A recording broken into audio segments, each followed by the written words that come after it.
All right, you guys, we're back. It's your boy Q, and up next we have Adam22 responds to DJ Academics and Taxstone, calling him out on interviewing Pop Smoke alleged killer. Like, yeah, fam. Like, you're not really helping out the family by interviewing that guy. You're not bringing peace to them. You're not bringing. How much of a good interview could you have possibly gotten from that dude? Like, the dude really didn't say too much. The dude was an idiot, and I don't know what good you thought was going to come out of interviewing him, or what good it was going to do to his family. But enough dilly-dallying. We're going to jump into the video. Once again, it's entitled Adam22 responds to DG Academics and Taxstone, calling them out on interviewing Pop Smoke alleged killer. Adam22 is now starting to feel the pressure from interviewing the man that was involved in Pop Smoke's death. Now, I told you guys a couple days ago, one of Pop Smoke's friends, Swish, he came out and told Adam22, suck my D for this lame-ass interview. Now, Swish was not the only one who called out. Yeah, like, it's bad enough that he only did 3 years. Adam22 publicly. DJ Academics also called out Adam22 for the very tasteless interview. Here's what Ak said. Here in the media, we got to take a little bit of accountability, but you're already getting the bag. And you already are in the position to help control and mold how media affects this culture. You're basically giving this killer a platform and making him famous, you know?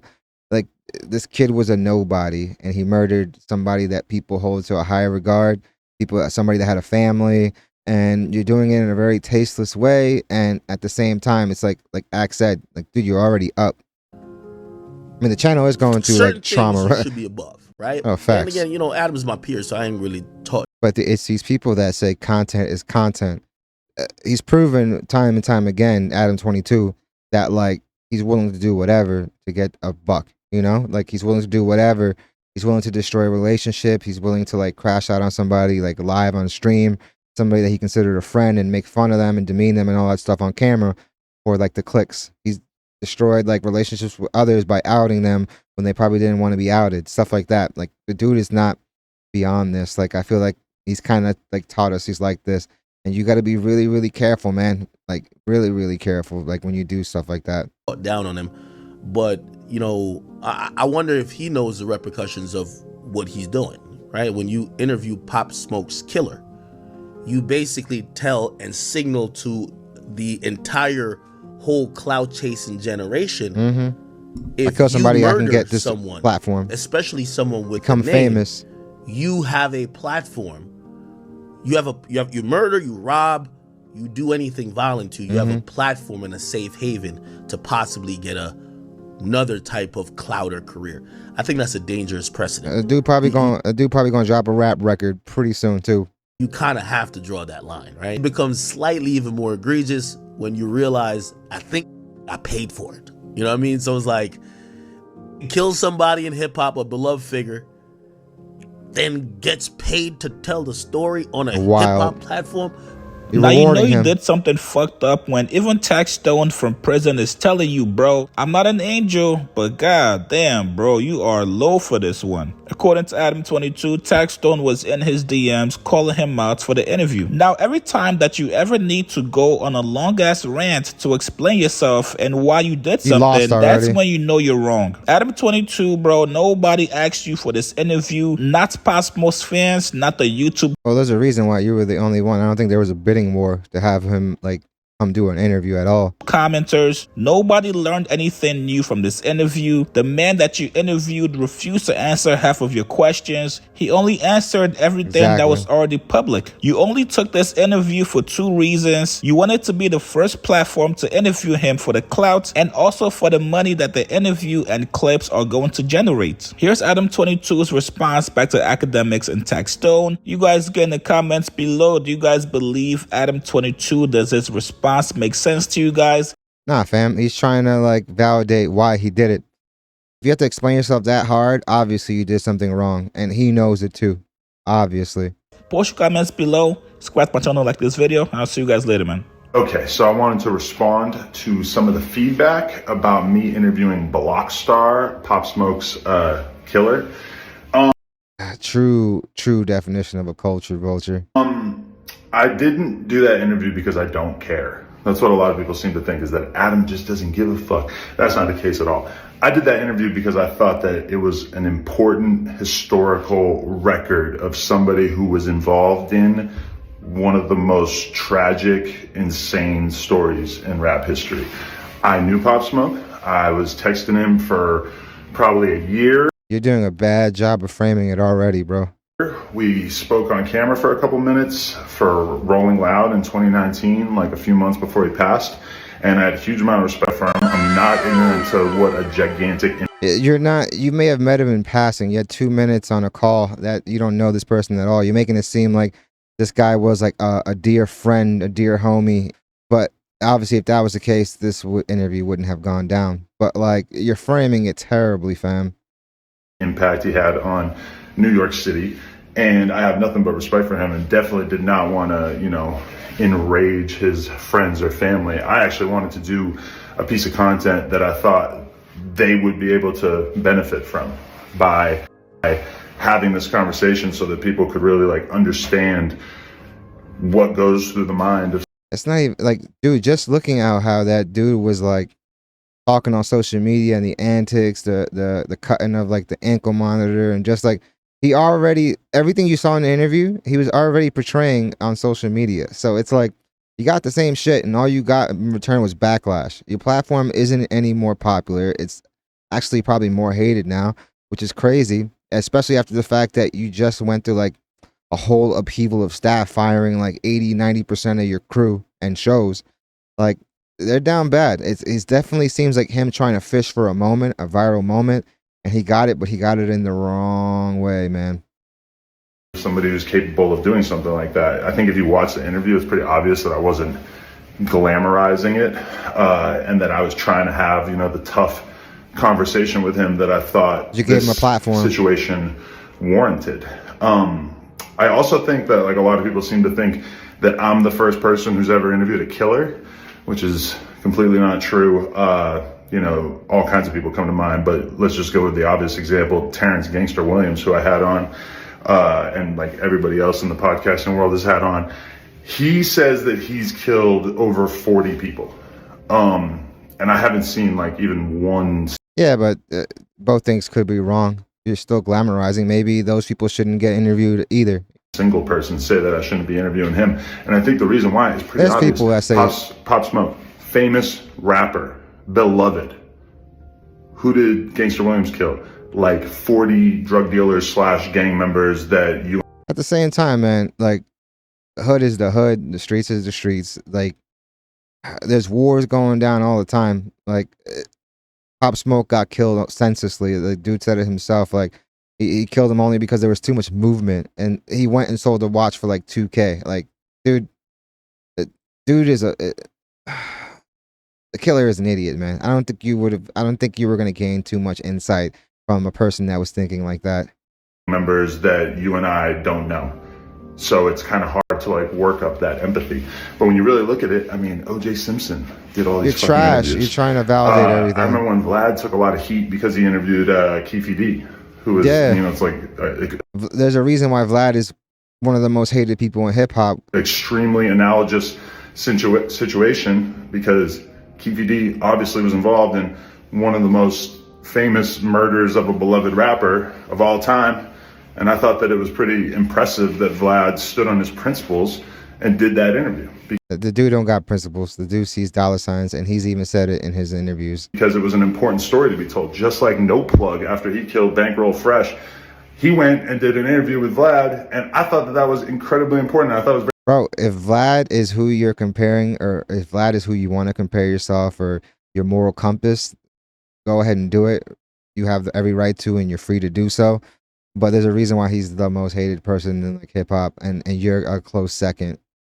Very brave of Vlad that he actually went through with it, because that was an important interview in terms of us understanding that it wasn't like he just maliciously went and killed this dude. It was a shootout between two people who didn't get along. One person died. The person who died was the famous rapper, and so every person died. The person who died was the famous rapper, and so everybody like got on Vlad's case because he interviewed somebody that took somebody that they liked out of this world. But the truth is that that interview corrected the record for a lot of people and let them know how that situation really went down. I also think that Pop Smoke or the Blockstar interview about Pop Smoke was like important for that reason too. 50 Cent made a whole fucking documentary where he like basically floated and lended credibility to the idea that Pop Smoke's friend Mike might have been involved in getting him knocked off. I think that interview was like extremely important, just answering questions that Pop Smoke fans had. And yeah, but those interviews are completely different than when you did. You brought this dude on there that like showed no remorse, gave no info. He basically just used it to like probably get some more clout. He's on one of the biggest platforms, even though it's obviously the reputation has degraded severely in the last few years, just in the direction they've taken it.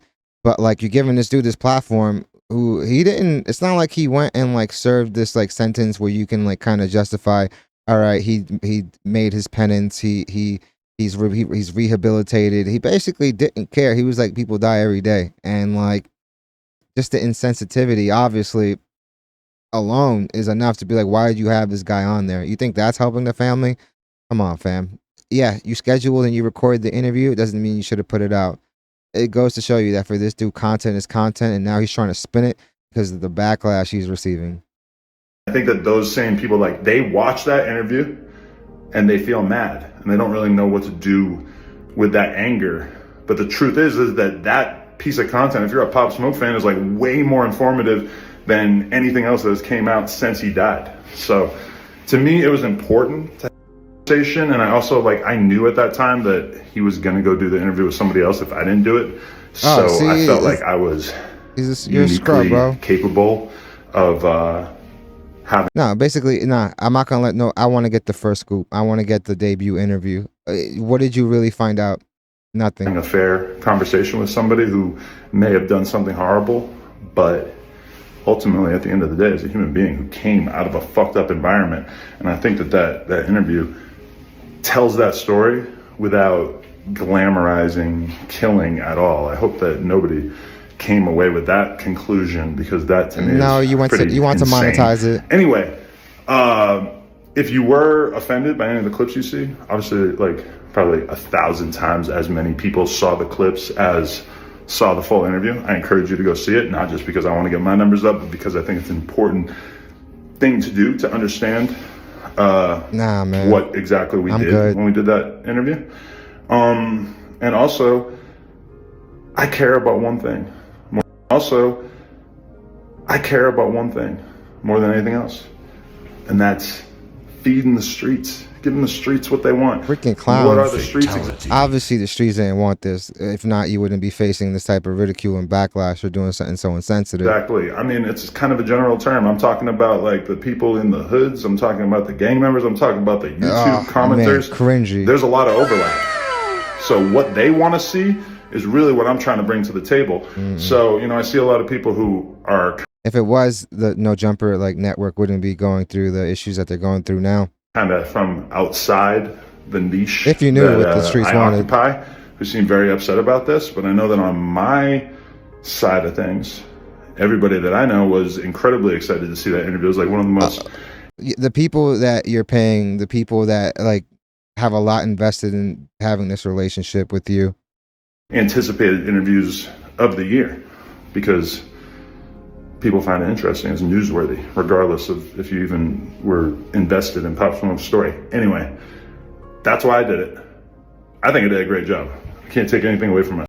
You did it for the clout. If you're going to just admit that you did it, you kind of admitted it when you said you heard another person was going to do the interview, and you kind of jumped on the opportunity before the other person could do it.